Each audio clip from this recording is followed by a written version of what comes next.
Your brother's fingerprints are inside the lift."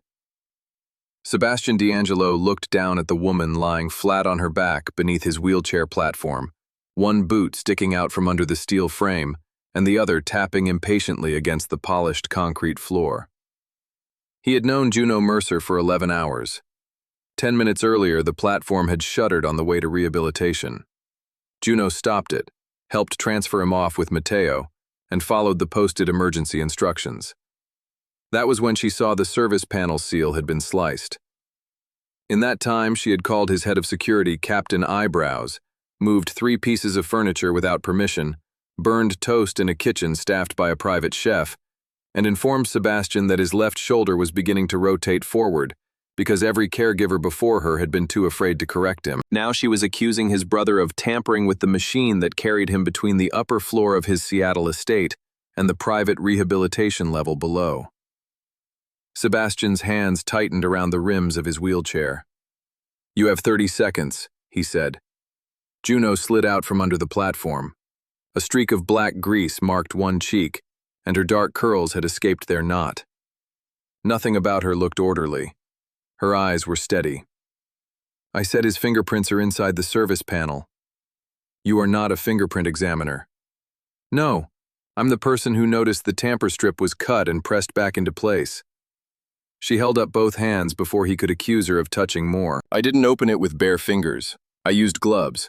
I photographed the strip before I moved anything. The print is in the grease on the interior latch, not outside where any family member or technician might touch it. And unless your younger brother repairs accessibility lifts as a hobby, he has no innocent reason to put his fingers there." Sebastian's gaze moved to the open panel. The lift stood at the end of the glass corridor overlooking Puget Sound, a rectangular platform surrounded by low steel rails. It had once been a service lift installed for his father after a stroke. 14 months earlier, it had also been part of Sebastian's emergency route out of the estate. He remembered gunfire. He remembered heat spreading across his back. He remembered dragging himself toward the platform while alarms screamed through the house. Then a violent drop, metal striking bone, and the cold understanding that his legs no longer belonged to him. The official report said the lift had failed because a round damaged the control housing. Every expert Victor hired had agreed. Juno nodded toward the panel. "Call someone independent."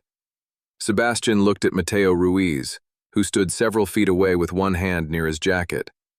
Matteo had been with the D'Angelo family for 19 years and had learned not to react visibly to impossible statements. "Lock this level," Sebastian said. "No one enters or leaves. Get Dr. Halpern here." Juno made a face. "Who's Dr. Halpern?" "A forensic consultant." "Employed by whom?" "Me." "That's not independent." Sebastian turned his chair toward her. "You were hired this morning, and I can resign before lunch." The answer came too quickly to be a bluff. That was why he had hired her. The polished caregivers arrived with spotless resumes and voices softened by fear. They praised his progress and never corrected his technique. 2 lasted a week. One cried after he threw a water glass at the wall. Another spent every shift reporting to Victor before she reported to Sebastian. Juno had entered the library for her interview carrying a canvas bag that had split at the seam. 3 oranges rolled across the floor. She chased them beneath a 19th century table, while Sebastian's attorney read aloud from her employment history. She had worked 6 years in rehabilitation support, including 3 at a secure hospital treating patients whose injuries were connected to criminal cases. She had additional training in preserving physical evidence and documenting medication administration, because staff sometimes became witnesses. Then she had left abruptly after filing a complaint about altered drug records. There was a 9-month gap on her resume. "Why should I hire someone who was dismissed for insubordination?" Sebastian had asked. Juno had emerged from beneath the table holding all 3 oranges. "Because the supervisor I disobeyed was falsifying records, and the patient he wanted sedated didn't need more sedation. He needed someone to believe him." "Did anyone?" "Eventually." "What did it cost you?" "My job." Sebastian had studied her for a long moment. "And what did you learn?" That being right after the damage is done isn't nearly as useful as being difficult before it happens. Victor had laughed when Sebastian told him about the new caregiver. You hired a whistleblower with a broken purse? I hired someone who won't worship the furniture.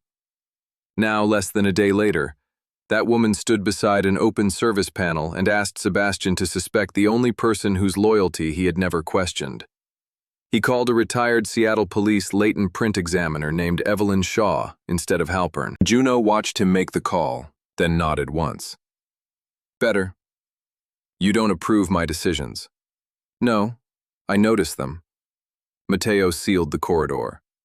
Evelyn arrived 90 minutes later with a compact case and the irritated expression of someone who had been dragged from a quiet breakfast into a dangerous family's private problem. She photographed the panel, documented the cut seal, and lifted 2 partial prints from the interior latch and 1 clearer print from the recessed manual override. She refused to identify them without comparison samples. Sebastian ordered Mateo to bring a water glass Victor had used in the library the previous night. Evelyn refused that too.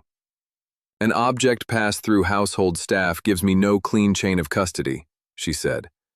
I need a known print given voluntarily, or I report only that the prints belong to an unidentified person. Juno leaned against the wall. Still like independent experts? Sebastian ignored her. Victor arrived at the estate shortly before 1, smiling as he entered the lower corridor. At 39, he shared Sebastian's black hair and gray eyes but wore charm more easily. Where Sebastian made a room tighten, Victor made it lean closer. He greeted Mateo, kissed their aunt's cheek when she passed, and carried 2 folders beneath one arm. Then he saw the sealed lift. What happened? Routine review, Sebastian said. Victor's glance flicked toward Juno. On her first day? She noticed a damaged seal. Of course she did. Victor smiled at her. You must be Juno. My brother said you were unconventional. He probably used a less polite word. I said reckless, Sebastian replied. Victor laughed, but the sound arrived half a second late. Evelyn stepped forward. Mr. D'Angelo, I'm examining possible unauthorized access to the lift's control panel. We're asking regular users and household members to provide elimination prints. Victor looked at Sebastian. Sebastian held his gaze. If it clears up a maintenance issue, Victor said, fine. He pressed his fingers to the card. Juno did not speak while Evelyn worked. Neither did Sebastian. Rain began against the glass, blurring the water and the dark line of Bainbridge Island beyond it. Somewhere upstairs, a clock marked each quarter hour with a low brass chime. At 2:17, Evelyn placed the comparison sheet on the rehabilitation table. The print on the manual override is a match to Victor D'Angelo's right index finger, she said. The partial on the latch is consistent with his right thumb. I would want a second examiner before this goes into court, but for investigative purposes, the identification is strong. Sebastian felt nothing at first. That was the worst part. His mind, trained to separate fact from panic, began producing explanations. Victor might have inspected the panel after the shooting. Victor might have been asked by a technician. Victor might have touched it during the installation years ago. Evelyn answered each possibility before he voiced it. The grease holding the impression was applied during the lift service 8 weeks before your injury. Maintenance records show the panel was sealed after that service. The print is beneath the adhesive edge of the original seal. Whoever left it opened the panel after servicing and before the seal was cut today. Juno folded her arms. And the manufacturer's inspection after the shooting? They documented external damage, Evelyn said. They did not remove the interior latch assembly. Their photographs show the same seal in place, though already heat damaged. Sebastian stared at the black ridges enlarged on Evelyn's screen. The ordinary map of a human finger, Victor's finger. His younger brother had stood beside his hospital bed for 6 nights. He had handled business Sebastian could not manage, dismissed men who complained about the new order, approved doctors, reviewed security, and promised that whoever caused the shooting would be found. Sebastian turned to him. Victor's expression had changed. Not much. The charm remained, but it had become work. I opened the panel, Victor said. Matteo shifted his weight. Juno's eyes narrowed. Sebastian's voice stayed quiet. When? A few days before the shooting. The lift stalled. I reset it. There is an exterior reset. I didn't know that. You approved the maintenance contract.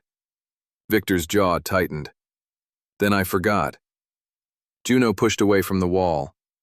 What tool did you use to break the tamper seal? Victor looked at her.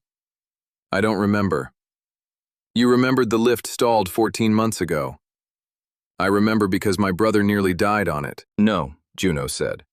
He nearly died after somebody opened it. Sebastian raised one hand and she stopped. That small act, her stopping because he asked, not because Victor frightened her, made the room feel even less stable. Sebastian turned to Matteo. Secure the panel and every maintenance record. No copies leave this level without my authorization. Juno stared at him. That's your first move? My first move is to control the evidence. Your first move should be to protect the patient. I am the patient. Then act like your life is still in danger. Victor's eyes sharpened. Careful. Juno stepped closer to Sebastian, not Victor. The print proves unauthorized access. It does not prove what he changed. But if the lift was sabotaged once, and the person who touched it still controls your schedule, your staff, and half the people who enter this house, then this is not old evidence. It is a current threat. Sebastian disliked the fear that moved through him, because it did not feel like fear. It felt like arithmetic. Victor approved caregiver contracts. Victor received his medical summaries. Victor selected the technician who blamed the bullet damage. Victor had insisted the charity gala remain at the estate, despite Sebastian's objection to being displayed as an inspirational survivor. And every morning, Victor visited before Sebastian's first rehabilitation session. Sebastian looked toward the open service panel. For 14 months, he had believed the bullet took his legs. Now a chaotic woman with grease on her face had found a second hand inside the story, and it belonged to his brother. Sebastian ordered Victor to remain at the estate. Victor did not protest. That frightened Juno more than anger would have. He surrendered his phone to Matteo, moved into the West guest suite, and spoke with the injured patience of a man tolerating an embarrassing misunderstanding. He reminded Sebastian that he had been the first person to reach him after the lift dropped. He named the paramedic he had called, the surgeon he had threatened into leaving another operating room, the nights he had slept in a chair beside the intensive care unit. All of it was true. Truth, Juno knew, was the best material for building a lie. By 4 that afternoon, the rehabilitation level had become a sealed investigation room. Evelyn Shaw requested a second examiner. Matteo pulled archived camera footage, service invoices, access logs, and photographs from the night of the shooting. Sebastian summoned the estate's original lift technician, who arrived pale and sweating after being escorted through the gate. The technician reviewed the panel photographs and said the manual lowering valve appeared to have been adjusted beyond its service limit. That could have caused the platform to descend too quickly under weight. He could not say when it had been altered. The fire and gunfire damage had obscured several components, and his company's post-incident inspection had focused on the obvious electrical failure. Who told you to limit the inspection? Juno asked. The technician looked at Sebastian, then at Victor. Mr. Victor D'Angelo said the police had already photographed the mechanical housing and needed the lift restored quickly. Matteo checked the report. No police unit examined the interior housing. Victor sat at the far end of the table, hands folded. Then the technician misunderstood me. Everyone misunderstands you in useful ways, Juno said.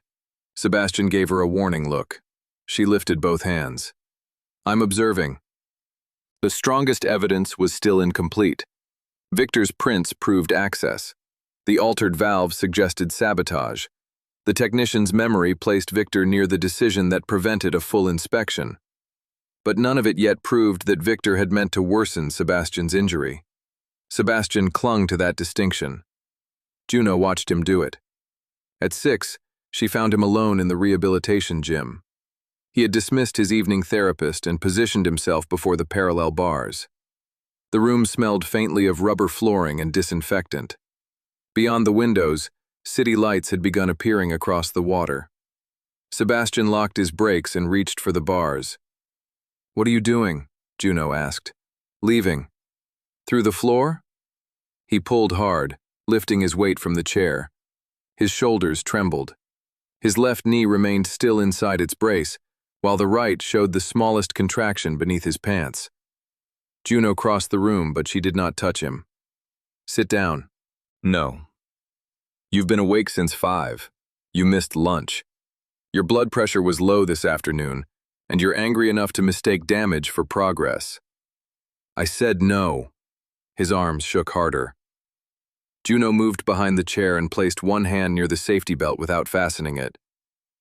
"You have 2 choices. Lower yourself with control, or fall in front of me and spend the next week pretending you intended to." His head turned slightly. "Do you always speak to employers this way?" "Only the ones trying to tear a shoulder because betrayal feels easier when it hurts somewhere else." The muscles in his jaw moved. For a moment, Juno thought he would continue out of spite. Then his elbows bent. He lowered himself into the chair, breath sharp and uneven. She waited until his hands stopped trembling before checking his pulse. "My brother did not shoot me," he said. "I didn't say he did. He saved my life." "Maybe." Sebastian looked at her. "People aren't divided into those who save you and those who harm you," she said. "Sometimes the same person does both. That's why evidence matters more than the story you prefer." He turned toward the windows. "You think I prefer this?" "I think you prefer one terrible explanation over another. A rival attack means your brother was loyal. Sabotage means he watched you trust him afterward." Sebastian said nothing. Juno took a clean towel from the rack and wiped the grease from her cheek. "I know what it costs to accuse the person who controls the room." That made him look at her again. She had not spoken about the hospital where she used to work beyond the interview. Now she sat on the edge of the therapy table, leaving several feet between them. "A patient named Caleb kept falling asleep during cognitive sessions," she said. "His chart blamed the brain injury. His mother blamed the medication. My supervisor blamed his mother for being difficult. The medication record showed every dose exactly on time, which should have reassured me. But it didn't. It was too perfect. Same handwriting pressure, same minute recorded, even when the unit had emergencies. I started checking discarded blister packs. The doses didn't match the chart." "What happened?" "I reported it internally. My supervisor removed me from the unit and said I was confusing clerical errors with misconduct. 2 weeks later, Caleb stopped breathing after an unrecorded extra dose. He survived. I copied the logs and went outside the hospital. You were fired." "Technically, I resigned 5 minutes before they fired me." Sebastian almost smiled. It vanished quickly, but she saw it. "The state investigated," Juno continued. "The supervisor lost his license. The hospital settled with the family. And every reference call since then begins with the phrase, 'strong patient advocate,' and ends with, 'challenging team member.' Why did you apply here?" "Because your listing offered housing, good pay, and the chance to work with an incomplete spinal cord injury. Also, your attorney forgot to remove the name D'Angelo from the document metadata." "You knew who I was." "I knew enough to ask for a locked bedroom and payment through an outside payroll company." Sebastian studied her. "You planned an exit before you arrived." "Everyone should be able to leave a powerful man." The statement was not dramatic. That made it land harder. He looked toward the parallel bars. "You believe Victor is trying to keep me dependent. I believe someone benefited from your injury being worse than it should have been. Victor had access. We need to find out whether the benefit continued." Sebastian's gaze returned to her. "How?" "By treating your body like evidence without treating you like an object." The next morning, Juno began with his medications. A licensed nurse named Brenda Cole handled administration twice a day. Juno was responsible for mobility, skin checks, exercise support, meals, and documenting symptoms. She had no authority to change prescriptions, but she had the right to compare the labeled containers with the medication administration record. Brenda arrived at 7 carrying a locked case. Victor was already in the breakfast room. Sebastian noticed that for the first time. His brother sat at the table reading messages on a replacement phone Matteo had issued under monitoring. He looked relaxed, almost bored. Juno placed Sebastian near the window, checked his posture, and asked Brenda to explain each medication before administration. Brenda frowned. Mr. D'Angelo knows his routine. Then this will be quick. She named the medications, their purposes, and the prescribed times. Juno listened. Sebastian swallowed the pills. 20 minutes later, his eyelids grew heavy. Juno checked his pulse and blood pressure. Both were lower than the previous evening. "Is this normal after the morning dose?" she asked. Sebastian rubbed one thumb against his palm. "Some days." "How many?" He looked toward Victor. Victor folded his newspaper. He had a difficult night. "I slept 7 hours," Sebastian said. Brenda began gathering the cups. Juno stopped her. "Show me the original pharmacy label for the muscle relaxant." The nurse's face changed. Only slightly, but Juno had spent years watching people decide whether to cooperate. "I follow the printed schedule," Brenda said. "Show me." Victor stood. "This interrogation is unnecessary." Sebastian's voice cut across the room. "Sit down." Victor's expression hardened, then smoothed again. He sat. Brenda opened the case. The bottle label directed 1 tablet at bedtime and a smaller dose in the afternoon if spasms became severe. The electronic administration record on Brenda's tablet showed a full tablet at 7 in the morning. "Who changed the schedule?" Juno asked. "The updated order came through the family medical office." "From which doctor?" Brenda scrolled. "Dr. Adrian Wells." Sebastian looked at Matteo. "I dismissed Wells 10 months ago." Brenda went pale. Juno took the tablet without touching the screen. The order had been entered 3 weeks after Wells left Sebastian's care and had been renewed automatically every 30 days. The authorization field contained a digital signature. The access log showed the request originated from an administrative account assigned to the D'Angelo family office. Victor managed that office. Sebastian's head lifted, but the effort seemed slow. His speech remained clear, though each word required concentration. "Call Dr. Park," he said. Victor stepped toward him. "Sebastian, this proves clerical negligence, not conspiracy." Juno moved between them. It was an instinctive action, and one Sebastian would normally have punished. Instead, he saw the angle of Victor's body, the urgency beneath his concern, and the fact that his brother had reached for the wheelchair controls without asking. Sebastian covered the joystick with his hand. Victor stopped. Juno looked at Brenda. "Do not give him anything else until his current physician reviews the orders. Document the withheld dose and why.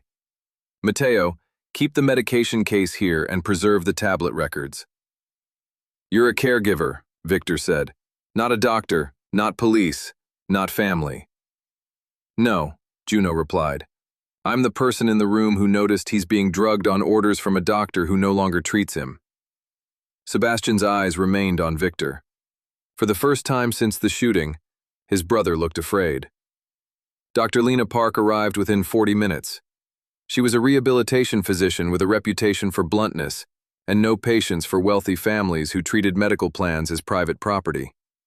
Sebastian had hired her 6 months earlier, after Victor complained that the previous specialist was too pessimistic. In truth, the previous specialist had asked why Sebastian's strength kept declining despite stable imaging. Dr. Park reviewed the pharmacy labels, the electronic record, Sebastian's vital signs, and the pill Juno had prevented Brenda from discarding. She ordered blood tests and suspended the morning muscle relaxant pending evaluation. "The medication itself is legitimate," she said.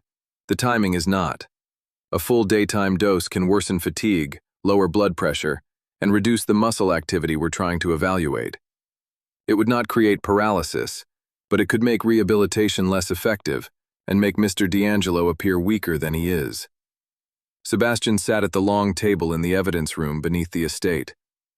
The room had once stored seized ledgers, weapons, and recordings too dangerous to keep in an ordinary office. Now one wall held enlarged photographs of the lift panel. Another displayed printed medication logs. Victor was absent. Matteo had moved him to a guarded suite after the falsified order was discovered. Could this schedule have delayed recovery? Sebastian asked. Yes, Dr. Park said. We cannot quantify how much. Spinal cord recovery is variable, and 14 months is a long time. But sedation, low blood pressure, and inconsistent participation can absolutely interfere with therapy. Could I have walked?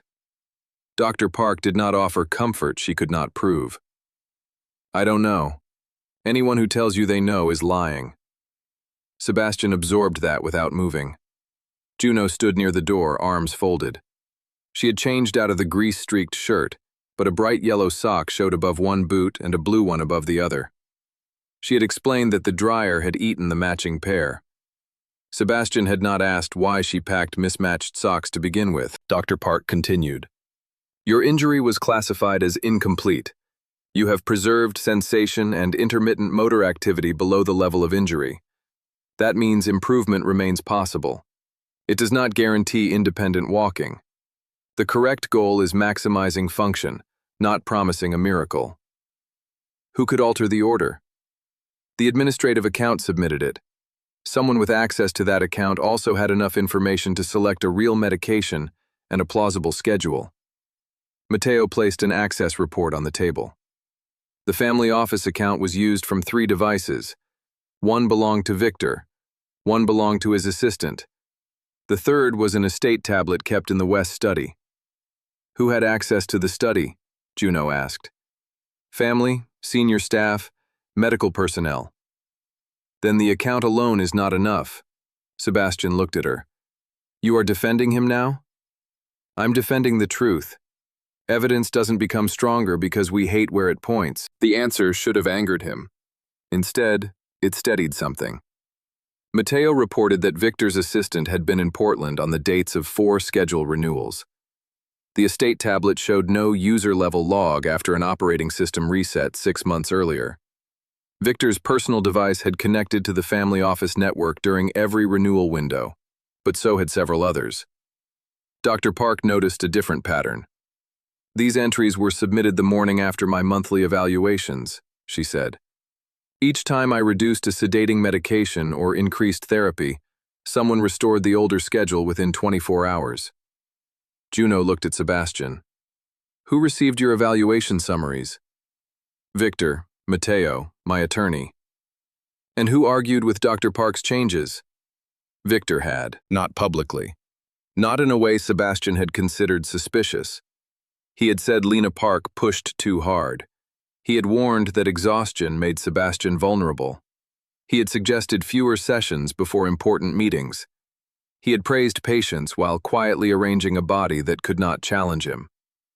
The meaning of the past 14 months changed all at once. Victor had not merely betrayed Sebastian on the night of the shooting. He had built a system around the consequences. He had turned assistance into control and care into camouflage. Sebastian's wheelchair suddenly felt less like a medical device than a throne someone else had bolted to the floor. He dismissed everyone except Juno. She waited while he rolled toward the back of the evidence room. There, behind a steel partition, a locked door led to the estate's hidden gun range. He had not entered it since his injury. Before the shooting, he used the range to test men who lied about their competence. Victor had learned to shoot there at 16, standing beside Sebastian and their father. Sebastian entered the code. The door opened. You should not be alone right now, Juno said. I'm not. That wasn't permission to make me your emotional support trespasser. He rolled through anyway. The range was narrow and dim, with 6 lanes facing reinforced traps. Dust covered the control desk, and old targets remained clipped at the far end.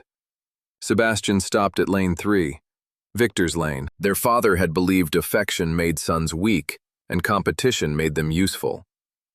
When Sebastian was 21 and Victor 16, He had been ordered to teach his brother how to survive an ambush. Victor's first shots scattered across the paper. Their father laughed. Sebastian had corrected Victor's grip, moved his elbow, and stood behind him until the next 3 rounds struck near the center. Victor had looked back with worship in his face. Sebastian had mistaken that worship for love. "He wanted my place," Sebastian said. Juno remained beside the control desk. "Probably. I gave him authority. You gave him responsibility. He converted it. He stood behind me his entire life. Maybe that was the problem." Sebastian turned his chair toward her. She did not retreat. "You were the heir, the one your father trusted, the one everyone feared. Victor learned that he could be loved as long as he was second. Some people survive that. Some people keep score. You're making excuses. I'm building motive. Excuses are for sentencing." Sebastian looked at the old target. "If I expose him, every captain under us will choose a side. Rivals will see weakness. Men who depend on our businesses will panic. The Foundation Gala is in 5 days. Half the city's donors will be in this house. Cancel it. No. Then move it. No." Juno stared at him. "You found proof that someone sabotaged the lift and manipulated your medication, and your priority is keeping a charity dinner on schedule? My priority is preventing a fracture that gets people killed. By pretending the fracture doesn't exist? By controlling when it becomes visible." There it was, the flaw beneath all his discipline. Sebastian believed every truth became safe if he decided when others were allowed to know it. He had survived by controlling information, movement, money, and fear. Even now, when control had been used against him, he reached for more of it. Juno walked closer. "Victor already controls the timing. He chose when you fell. He chose when you were weak. He chose what your doctors saw. Every hour you hide this to protect the family name is another hour you're playing inside his plan." Sebastian's voice cooled. "You do not understand the consequences." "I understand one consequence. If you keep treating your brother's crime as a family management problem, he gets another chance. He is guarded by men whose paychecks he approved while you were recovering. Matteo is loyal. I believe that. Are all 23 people under him?"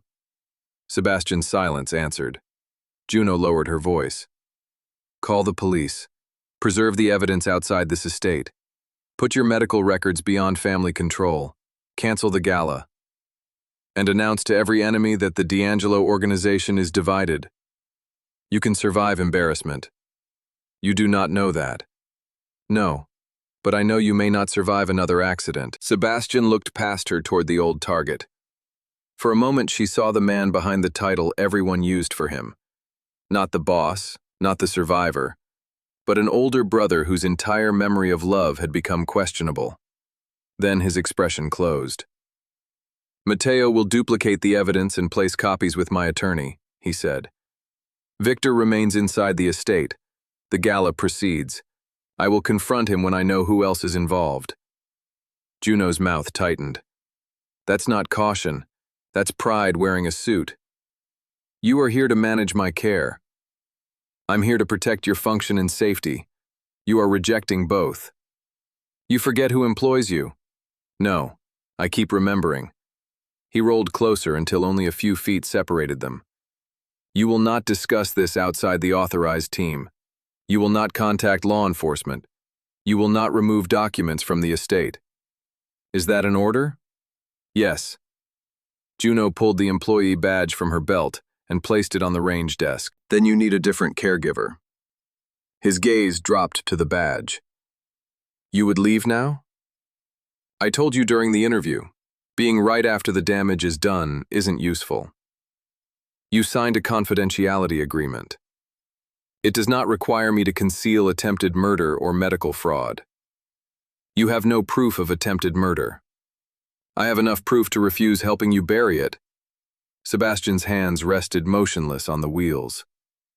"If you walk out, you lose the position, the housing, and the salary. I had a life before this house. You had 9 months without stable work." The cruelty was precise, He saw it hit her. Juno's face changed, not with fear but with disappointment. "That," she said, "is exactly how Victor thinks." She turned and walked out of the range. Sebastian remained beside the old target, listening to her footsteps disappear through the evidence room. He had wanted to remind her that he held the power. Instead, he had proven that she was right to plan an exit. Juno packed in 12 minutes. Most of her belongings still sat inside the canvas bag she had carried into the estate. She added 2 shirts, a paperback, and 3 chargers. The ceramic mug stayed on the dresser. She did not take the photographs from the lift panel. She did not copy the medical logs after Sebastian forbade it. But before the confrontation in the gun range, she had already sent Dr. Park a clinical incident summary through the physician's secure portal. It listed the questionable medication timing, Sebastian's symptoms, the falsified authorization, and the action taken to withhold the dose. That report belonged in the medical record, not in D'Angelo evidence storage. She also left a voicemail for Evelyn Shaw. "The chain of custody is now under the control of people connected to the suspect," she said. "Document that in your file." Matteo found her at the service entrance waiting for a rideshare. "You could stay in the guest house," he said. "Off duty, until this settles." "That would make me off duty inside a compromised security perimeter. You trust me." "I trust that you believe you're in control." He glanced back toward the house. Sebastian is not thinking clearly. He's thinking exactly the way he always has. That's the problem. Matteo took a folded envelope from his jacket. "Cash for a hotel." Juno did not accept it. "It's not from him," Matteo said. "That makes it worse. You shouldn't have to pay for your employer's behavior." "You have somewhere to go?" "My friend Tessa owns a bakery in Ballard and a sofa with a personal grudge against spines." The car appeared at the gate. Matteo opened the rear door for her. "He listened to you more in one day than he has listened to anyone in a year." "No. He collected my information. Listening would have changed his decision." As the car pulled away, Juno looked back once. The estate rose above the water like a museum built to display control. Inside, Victor asked to speak with Sebastian alone. Matteo refused. Victor smiled. "Then stay." They met in the library. Sebastian had transferred from his power chair to a lower manual chair because he disliked looking up at his brother. The choice exhausted him, but he would not show it. Victor stood near the fireplace, unguarded except for Matteo at the door. "You fired the caregiver?" Victor asked. "She resigned, after accusing me of poisoning you. She found a falsified medical order. She found a clerical mess in a system used by half a dozen people. She found your prints inside the lift." Victor's patience thinned. "I told you I reset it. You lied about the exterior control. I forgot there was one. You inspected that lift with me when it was installed for Father." Victor looked toward the windows. Rain moved over the sound in gray sheets. "I was 19, he said. "You were 26. The correction landed. Sebastian continued. "The service grease was 8 weeks old. You opened the sealed panel after maintenance. The lowering valve was altered. Then, after I was injured, you prevented a full inspection. Months later, someone used your office account to restore medication schedules Dr. Park had discontinued. You have fragments.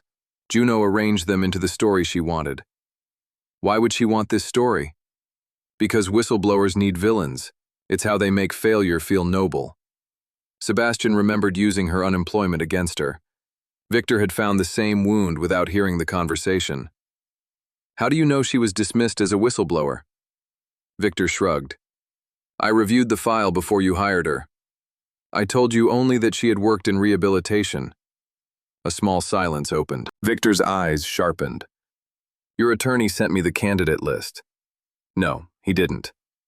Matteo said nothing, but Sebastian saw the shift in his face.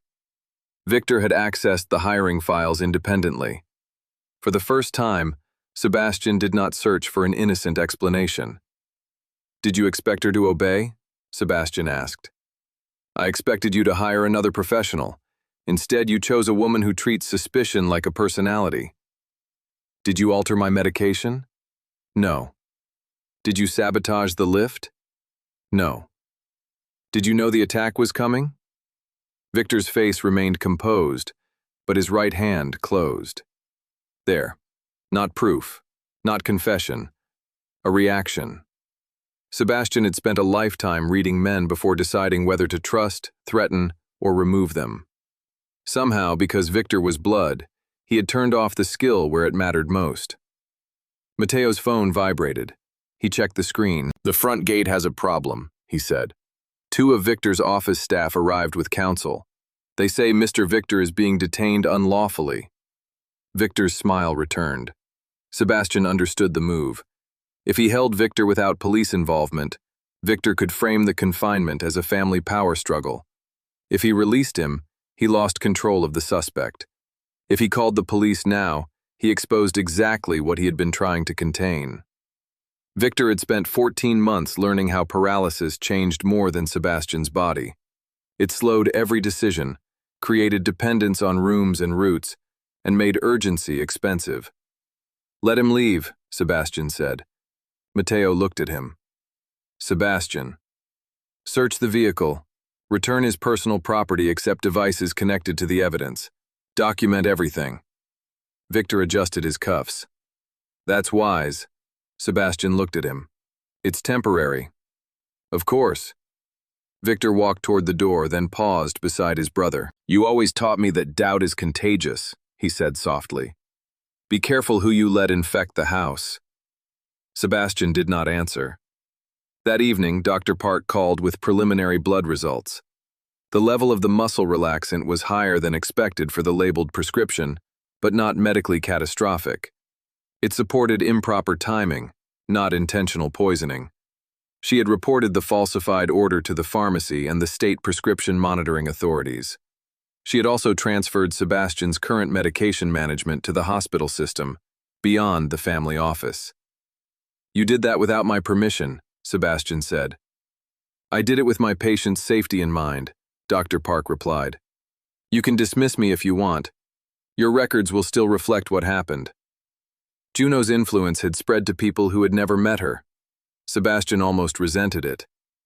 The next 2 days brought partial answers and worse questions. The second fingerprint examiner confirmed Evelyn's match. Mateo found that the lift's camera feed had gone offline 37 minutes before the shooting because a network switch in the West study was manually restarted. Victor's office badge entered that study 2 minutes earlier.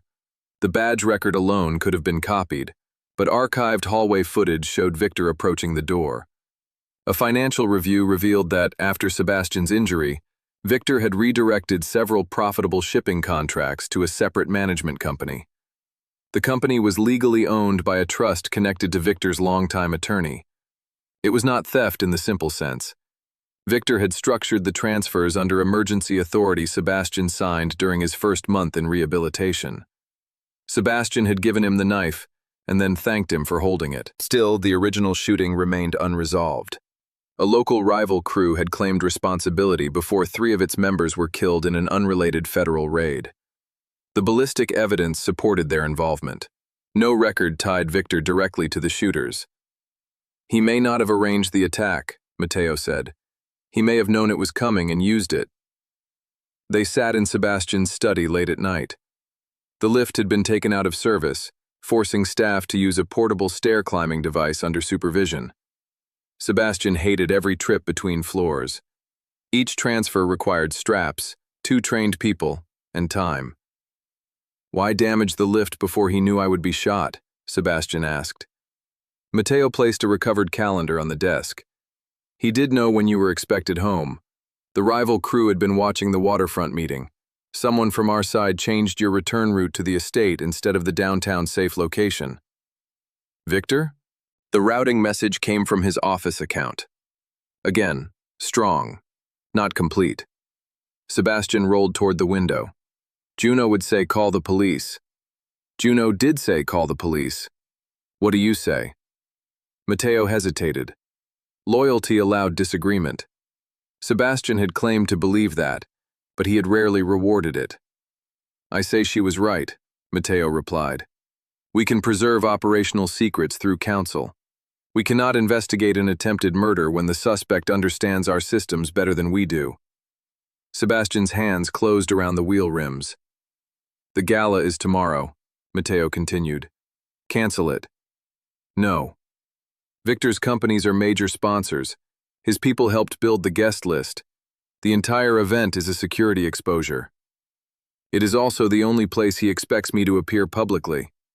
Matteo stared at him. You want to use yourself as bait. I want him to believe I am still protecting him. He will come. And then, I confront him with the evidence before he can move assets or disappear. Privately? Yes. Matteo looked away. Sebastian heard Juno's voice. That's not caution. That's pride wearing a suit. He dismissed the thought. Across the city, Juno sat at the back table of Tessa's bakery after closing and studied a photograph she had taken before the service panel became evidence. It was not a picture of the fingerprint. It was a picture of the panel door before she opened it, taken for maintenance documentation. Near the lower hinge, beneath a film of dust, a fresh crescent-shaped scrape exposed bright metal. The panel had been opened recently. Not 14 months ago. Recently. She enlarged the image until the pixels blurred. The scrape aligned with the point where a tool would slip if someone hurried to reach the manual override. Victor's old fingerprint might prove he had entered the panel before the shooting. The fresh scrape suggested someone had returned, and the gala planned to send Sebastian onto that same lift in front of 300 people. Juno called Matteo first. He answered on the second ring. Where are you? At a bakery surrounded by evidence that cinnamon rolls can become structural material. Did anyone open the lift panel after Evelyn sealed it? No. Did anyone inspect the exterior before it was sealed? Evelyn photographed it. Ask her to compare her intake photo with mine. I'm sending both of you a picture. Matteo received the image. For several seconds, Juno heard only the bakery refrigerator humming behind her. That scrape wasn't there in the manufacturer's post-incident photographs, he said. It may not mean sabotage, but someone opened the panel recently, and if your gala plan still involves that platform, Sebastian cannot use it. The platform is disabled. Physically disconnected? Locked through the control system. That's a software instruction to a machine with a compromised manual override. Matteo swore under his breath. Where is Sebastian? Juno asked. In the study. Put me through. He won't take the call. Then tell him his need to be right is about to become a cause of death. I'll translate. Don't improve it. Matteo ended the call. Sebastian listened to the report without interruption. Then he ordered a mechanical lockout and removal of power at the breaker. He also ordered every gala route changed, so he would enter the ballroom through the east corridor rather than descend on the lift. Matteo waited. Anything else? Sebastian asked. Yes. Cancel the event. No. Matteo exhaled. Juno found the scrape after you drove her out. Dr. Park moved your medication records because you would not. Evelyn documented a weak chain of custody because you kept the evidence here. Every useful decision in the last 3 days has come from someone ignoring your control. Sebastian's eyes narrowed. Choose your next words carefully. I have. You trained me to protect the leader, not his pride. The old Sebastian would have treated that as insubordination. The man in the chair looked toward the rain-dark windows and heard the cost of his own pattern. Victor had not overpowered him. Victor had relied on him, to trust blood, to hide weakness, to choose private control over outside scrutiny. Call Detective Avery, Sebastian said. Matteo remained still. The Seattle detective who handled the original shooting, Sebastian continued. Through counsel. Give her the lift evidence, the medical incident, and the financial review. No operational records unrelated to the attempts on my life. Matteo nodded once. And bring Juno back. She resigned. I know. She may refuse. Sebastian looked at him. Then ask. Do not order. Juno did refuse. She refused the estate room, the caregiver position, the salary increase Sebastian's attorney suggested, and the car Matteo sent. She agreed to meet Detective Mara Avery and Evelyn Shaw at Dr. Park's clinic the morning of the gala. There, the evidence left D'Angelo control for the first time. Avery was 53, tired-eyed, and unimpressed by dangerous surnames. She had investigated the original shooting but lost the mechanical angle when Victor's attorney produced the manufacturer's limited report and pressed investigators toward the obvious gunman. "Your family gave us 3 hours at the scene," she told Sebastian over a secure video call. "After that, your people claimed privilege, security necessity, and private property rights until the physical site was repaired." Sebastian did not defend it. Avery reviewed the fingerprint findings, the altered valve, the network interruption, the route change, and the medication logs. She was careful with language.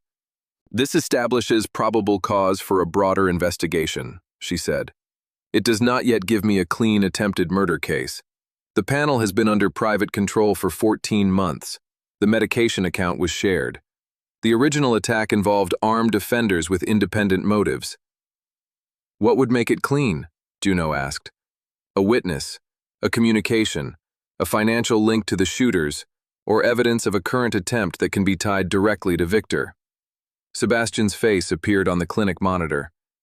"He will attend the gala." Avery looked at him. "You are not setting a trap without police control." "I am attending my own event." "Then you follow our safety plan, or I pull the permit through the fire marshal and shut the whole thing down." Juno liked her immediately.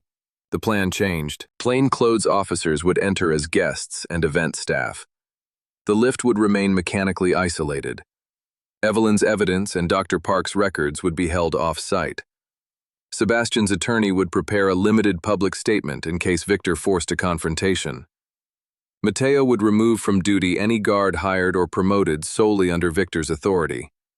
Juno's role was supposed to end there. Then Dr. Park showed her a set of therapy data exported from Sebastian's chair. Modern power chairs recorded fault codes, battery events, and service alerts. The data was not a secret tracker or an all-seeing log. It could not reveal who touched the machine, but it showed 3 attempted connections from a service diagnostic device during the previous week. The device identifier belonged to Bellwether Mobility, the contractor scheduled to provide accessibility support during the gala. Victor's management company had selected Bellwether. Avery obtained the contractor's work order. It included a request to synchronize platform and chair controls for stage presentation. No such synchronization was needed. Sebastian's wheelchair operated independently from the lift. The request had been approved by Victor's assistant using a document signed with Victor's digital certificate. Avery called the assistant in for an interview. He asked for a lawyer and then, after 2 hours, gave them a message archive. Victor had instructed him to issue the work order and delete the request after the gala. The assistant claimed he believed it was an accessibility enhancement. But one message from Victor read, "Make certain the manual sequence overrides the chair user. No delays this time. No delays this time." The phrase connected the current plan to the earlier failure without stating everything. It was not a confession, but it transformed the case. Avery obtained an emergency warrant for Victor's devices and office. Officers found a deleted photograph of the lift's internal panel, taken 9 days before the shooting. The image showed a hand adjusting the lowering valve. The hand wore Victor's signet ring. More important, the photograph's metadata placed it on Victor's phone at the estate. Sebastian received the news while dressing for the gala. His tailored jacket hid the transfer belt around his waist. A white shirt covered the scar that ran down his back. On the table beside him sat the D'Angelo signet ring he had stopped wearing after the shooting. Mateo asked, "Do you still want to go downstairs?" Sebastian picked up the ring, then set it back down. "Yes." "Victor may not come now. He doesn't know the warrant was executed. His assistant has not been released." "And Juno?" "She is with Detective Avery." "That was not my question." Sebastian looked at his reflection. "I used her fear of unemployment to force obedience." "You did. I cannot repair that by asking her to return to the same position." "No." Sebastian adjusted one cuff. "You seem to enjoy this." I've waited 19 years for you to discover that an apology requires nouns and verbs." Sebastian almost laughed. Then the ballroom doors opened below, and the first guests entered beneath the lights. The annual D'Angelo Foundation Gala funded rehabilitation equipment for public hospitals across Washington. Victor had suggested the cause after Sebastian's injury, presenting it as proof that suffering could become generosity. Sebastian had accepted because refusing would have looked bitter. Now 300 guests gathered to celebrate a recovery Victor had quietly delayed.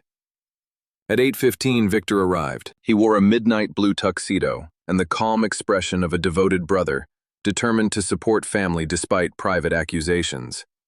Cameras turned toward him. Donors reached for his hand.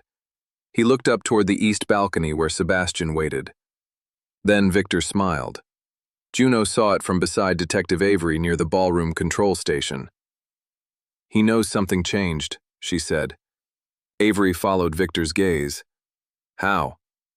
"Because Sebastian isn't using the lift." Victor crossed the ballroom, greeting people without hurry. He spoke to the stage manager, touched the shoulder of a bellwether technician, and glanced once toward the service corridor. Mateo's voice came through Avery's earpiece. "Technician is moving toward the breaker room." Avery signaled 2 officers. The technician saw them and ran. An officer caught him at the service door, but not before his thumb struck the controller in his hand.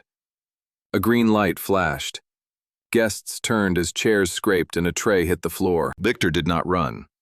He stepped onto the stage, took the microphone from the stunned master of ceremonies, and smiled at the crowd.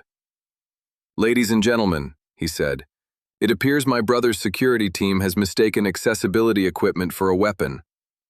The lights above the east corridor went out. Sebastian's wheelchair moved forward on its own. The chair crossed the first 6 feet before Sebastian understood that the joystick under his hand no longer controlled it. He pushed backward. Nothing changed. The east corridor sloped toward the lift landing. During the blackout, the upper gate had opened.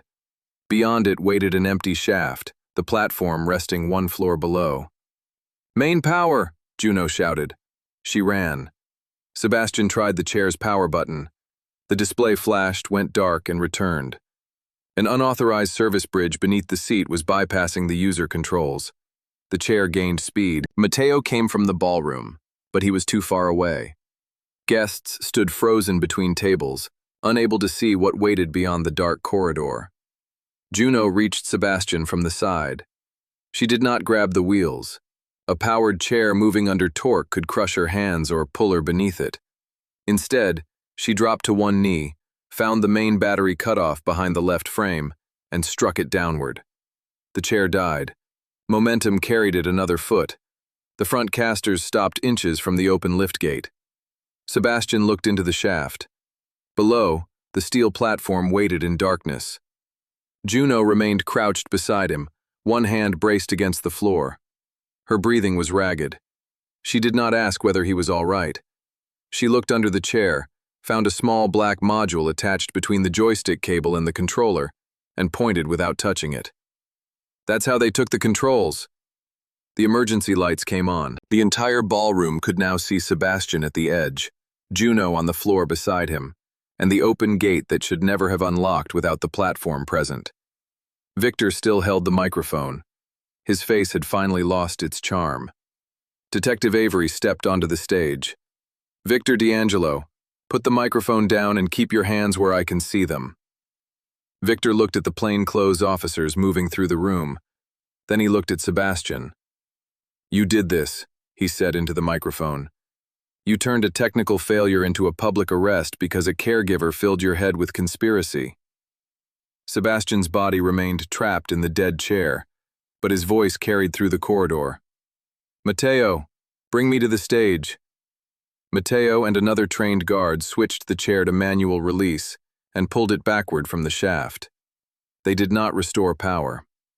Juno walked beside Sebastian, watching the hidden module as if it might come alive again. When they reached the ballroom, Sebastian raised one hand toward the control booth. "Lights fully on," he said.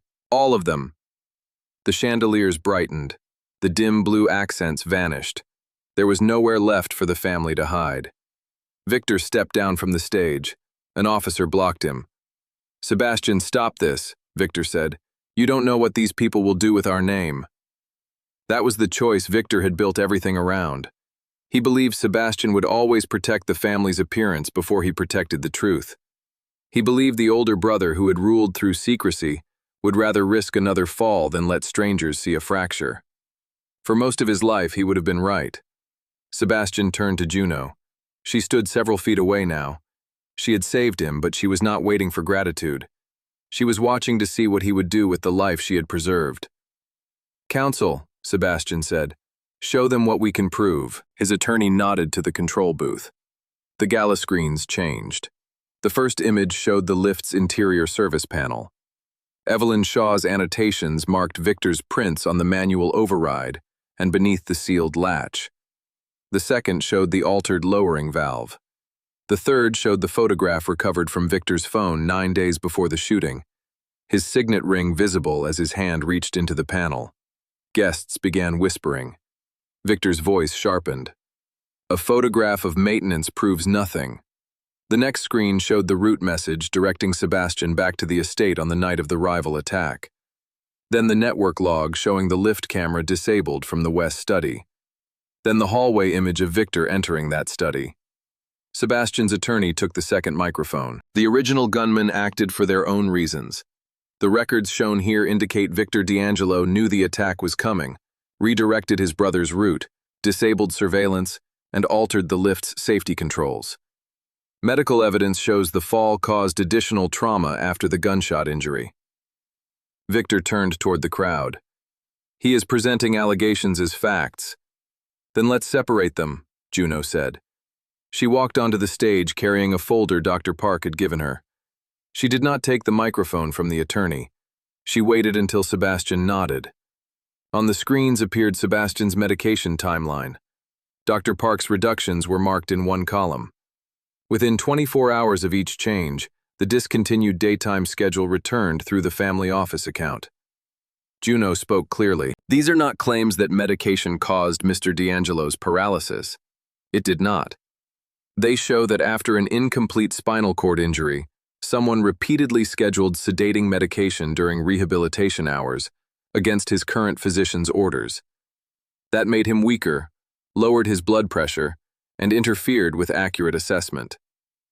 Dr. Park stood from a table near the front. "I confirm that statement," she said. "The orders were unauthorized." The screen changed again. Victor's message to the bellwether contractor filled it. "Make certain the manual sequence overrides the chair user. No delays this time." Avery held up the black module removed from beneath Sebastian's chair, now sealed in an evidence bag. "This device overrode the user's controls. Its paired unit was recovered from the contractor your company hired. The liftgate was manually defeated. You are under arrest for the attempt we just witnessed." Victor's eyes moved toward the service exit. 2 officers closed the space. He looked back at Sebastian. "You think they'll respect you after this? You think these donors, these politicians, these men who call you boss will see strength? They will see a cripple whose own brother put him in a chair." The insult crossed the ballroom like a physical thing. Sebastian felt every eye turn toward him. 14 months earlier, he would have ordered Victor removed before the sentence ended. 3 days earlier, he would have hidden the evidence to prevent anyone from hearing it. Now he looked at the open lift gate above the ballroom and understood that shame had been Victor's final weapon. Not the gunman, not the medication. Shame. Victor needed Sebastian to believe that being betrayed was more humiliating than betraying himself. Sebastian reached for the microphone Avery offered. "They will see a man who trusted blood over evidence," he said. "They will see what that mistake cost." Victor's face tightened. Sebastian continued. "They will also see that no D'Angelo name stands above consequence. Detective, arrest him." Avery moved forward. Victor pulled away from the first officer, but there was no battle. Matteo stepped between him and Sebastian. The officer caught Victor's wrist, turned him, and secured both hands behind his back. "You made me second," Victor said. Sebastian looked at him. I made you my brother. You decided that was an insult. You took everything. I gave you authority. Under you. There it is, Juno said quietly. Victor turned his head toward her. You think he will reward you? He uses people until they become inconvenient. Sebastian felt the truth inside the accusation. I did, he said. The room went still, but he did not stop. I used loyalty as obedience. I kept evidence private because I feared losing control. I threatened Juno's livelihood when she refused to help me conceal danger. That is not Victor's crime. It is mine. Juno looked at him. This was not an apology offered in private, where only forgiveness mattered. He was naming the harm in the same room where his power had been designed to impress. Sebastian turned toward Avery. My attorney will provide every record connected to the shooting, the lift, the medication orders, and Victor's companies. If those records expose crimes beyond the attacks on me, I will answer for what belongs to me. Mateo's head lifted. Victor stared at his brother as if the decision were more incomprehensible than betrayal. You would burn the organization for her? He asked. No, Sebastian said. I am refusing to let the organization burn everyone else for me. Avery led Victor from the ballroom. No one applauded. Sebastian was grateful for that. Applause would have turned accountability into performance. He looked at the guests. The gala is over, he said. The foundation's funds will be placed under independent oversight effective tonight. Every commitment to the hospitals will be honored. Anyone who wishes to withdraw may do so without pressure. Then he handed the microphone back. Power shifted away from secrecy and toward records, witnesses, and consequences Sebastian could no longer command. Juno stepped off the stage. Juno, he called. She stopped. I was wrong. Yes. A few guests looked startled by her answer. Sebastian almost smiled. I owe you more than that sentence. Yes. Will you stay until Dr. Park confirms I am medically stable? As a witness and patient advocate, not your employee. Agreed. And I choose where I stand. He looked at the space beside his chair. Agreed. Only then did she return. The criminal case took months. Victor was charged with attempted murder, assault, evidence tampering, computer crimes related to the medical records, and conspiracy connected to the original attack. The bellwether technician cooperated. Victor's assistant provided messages showing that Victor had received advance notice of the rival crew's plan through a paid informant, and redirected Sebastian's route to ensure he returned to the estate. The prosecutors could not prove Victor hired the shooters. They did not need to. He had used their attack as cover, sabotaged the escape lift, and then spent 14 months controlling the damage he created. Sebastian's cooperation carried consequences beyond his brother. Several D'Angelo businesses entered federal and state investigations. Contracts built on coercion were dissolved. Men who had depended on Sebastian's silence lost positions. He dismantled the crews that enforced D'Angelo control, surrendered illegal routes, and placed legitimate companies under independent management. The decision cost him money, authority, and alliances he once considered permanent. It also ended the system that had allowed Victor to control his care without review. Mateo rebuilt estate security around divided authority. No family member could alter medical access. Accessibility equipment required two-party inspection and independent documentation. The foundation added patient advocates to its grants, not as ceremonial advisors but as paid decision-makers with power to stop unsafe programs. Juno refused Sebastian's offer to return as caregiver. Instead, she formed a small rehabilitation advocacy practice with Dr. Park's support. Her first contract was with the D'Angelo Foundation. The agreement gave her independent reporting authority, outside counsel, and the right to terminate the relationship publicly if anyone interfered. Sebastian read every clause. You added a provision forbidding me from contacting your clients directly, he said. You have a history of confusing access with entitlement. I noticed. You're improving.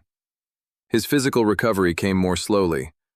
Once the altered medication schedule ended, His alertness improved within days. Strength took longer. Dr. Park rebuilt his program around realistic goals: safer transfers, stronger trunk control, reduced shoulder strain, and careful standing trials. Some weeks produced visible progress.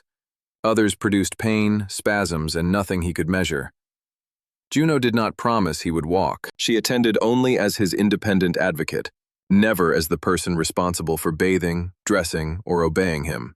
Professional caregivers worked scheduled shifts and reported through the medical team.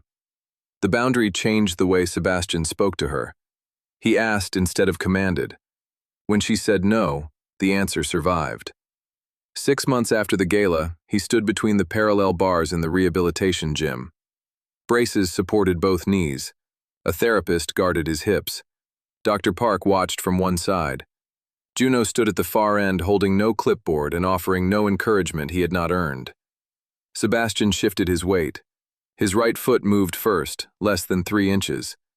The left followed with assistance. His arms carried much of the load, and sweat darkened the back of his shirt. It was not a miracle. It was 2 difficult steps. He lowered himself into the chair. Juno looked at him. That was ugly. He laughed, breathless and surprised. It counted, she added. Outside the windows, the Seattle water held the pale light of morning. The repaired lift stood at the end of the corridor with a new transparent service cover, its controls visible, and its inspection record mounted beside it. Sebastian looked at Juno. What happens now? She nodded toward the bars. You decide whether you're finished. He turned the chair back toward them. For the first time since the fall, the next step belonged entirely to him.